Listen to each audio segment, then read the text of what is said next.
Sath viewers. As usual, we start our session with a thought of the day. Today's thought of the day is too many cooks spoil the broth. ఏదైనా ఒక వర్క్లో, ఏదైనా ఒక టాస్క్లో when too many people are involved, we may not get success in the work. Broth అంటే ఒక పులుసు లేదా సాంబారు అటువంటిది చేసినప్పుడు ఓకే ఎక్కువ మంది కుక్స్ కనుక అందులో ఇన్వాల్వ్ అయ్యారు అంటే each cook ads something to the soup. ఒక్కొక్కళ్ళు ఒక్కొక్కటి అలా వేస్తూ ఉంటారు, ఇంకొకళ్ళు తెలియక మళ్ళీ అదే యాడ్ చేస్తూ ఉంటారు. And when too many people involved in a particular task and we may not get success.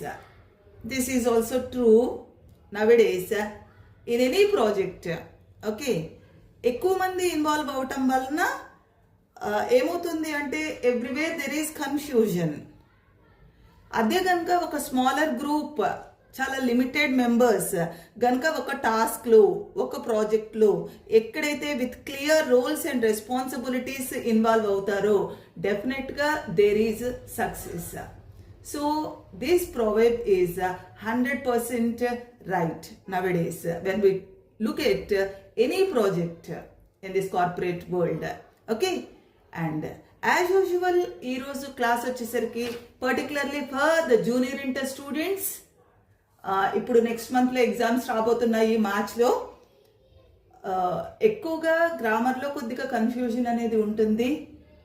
Add words అనేది ఇన్ మై లాస్ట్ క్లాస్ నేను పెట్టడం జరిగింది ఫర్ 5 మార్క్స్. అలాగే సైలెంట్ కాన్సనెంట్స్ ఆర్ లెటర్స్ అనేటువంటిది ఈజీగా మార్క్స్ స్కోర్ చేసుకోవటానికి జూనియర్ ఇంటర్ స్టూడెంట్స్కి అయితే one of the most important topics.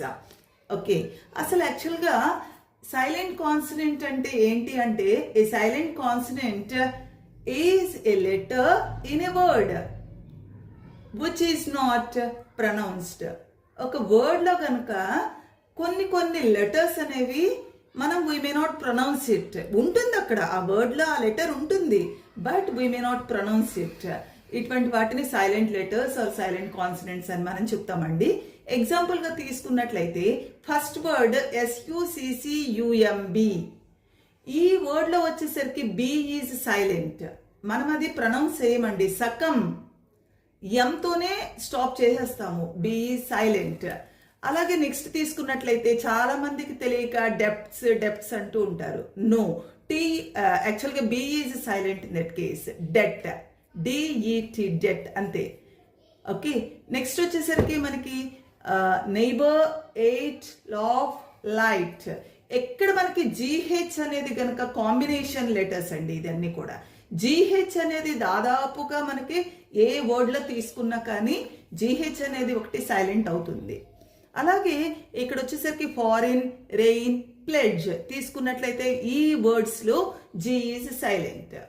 Okay, మనం ఇక్కడ ఎక్కడ కూడా బొకే అంటాం కానీ బొకే, బఫే, డిబర్ట్, ర్యాపో అంటాము. Here in this case T is యాక్చువల్గా ఈ DEBUT అనేది డెబ్యూ అని మనం ప్రొనౌన్స్ చేస్తామండి, debut. T is silent in this case. అలాగే DEBRIS తీసుకున్నట్లయితే డెబ్రీ, ఐతోనే స్టాప్ చేసేస్తాము. S is silent in the word. Debris is the pronunciation of the word. Okay, so in that case S is silent. And next word తీసుకున్నట్టయితే purple, purple అంతే. అక్కడ E ఉంటుంది, vowel E ఉంటుంది, but whereas it is not pronounced. Purple ఎల్తోనే మనం ఆపేస్తామండి, అది pronunciation అనేది. అలాగే PSALM, psalm is the pronunciation. In this case P is silent. అలాగే మనకి సైకాలజీ ఎక్కడ మనకి P తోటి వర్డ్ స్టార్ట్ అయినా దాదాపుగా P is silent. Okay, next word మనం తీసుకున్నట్లయితే scythe is the pronunciation. SCYTHE, scythe. Scripture ఇది ప్రొనౌన్సియేషన్ అండి. సో వీటిలో మనకి C అనేది సైలెంట్ లెటర్ అవుతుంది. నెక్స్ట్ వర్డ్ మనం తీసుకున్నట్లయితే SALMON, salmon is the pronunciation. L is silent in this case. చాలా మందికి తెలియక రిసిప్ట్ తీసుకున్నారా, ఫీజులు కట్టేసాము, రిసిప్ట్ ఇవ్వండి అని మాట్లాడుతూ ఉంటారు. యాక్చువల్గా it is not receipt. So in that case P is silent. Next word తీసుకున్నట్లయితే G is silent. Gnarled is the pronunciation, NARLED, gnarled. So in that case G is silent. Hope ఇది junior inter స్టూడెంట్స్కి పర్టికులర్గా exams టైంలో అంటే కొంచెం స్పెషల్గా ఉండేటువంటి words అండి. ఇవన్నీ కూడా నాట్ కామన్ వర్డ్స్.